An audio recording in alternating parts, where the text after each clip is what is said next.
গল্প দরজার ফাঁকের চোখ। রাত তখন প্রায় 2টো।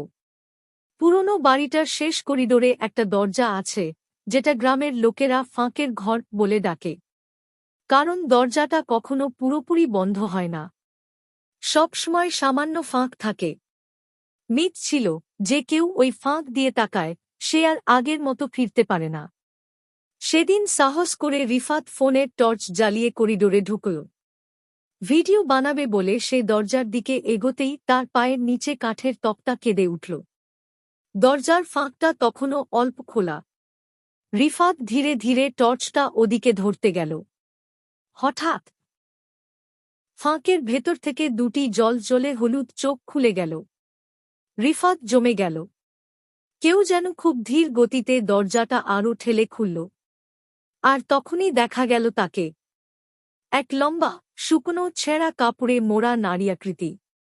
চোখ দুটো অস্বাভাবিকভাবে উজ্জ্বল, মুখে এক অদ্ভুত বিকৃত হাসি। সে কিছু বলল না, শুধু তাকিয়েই থাকল।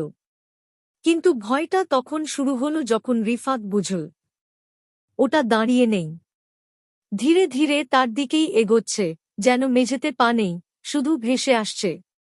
রিফাত দম ফেলার আগেই ফাঁকের ঘরের ভেতরটা অন্ধকার নেমে এল।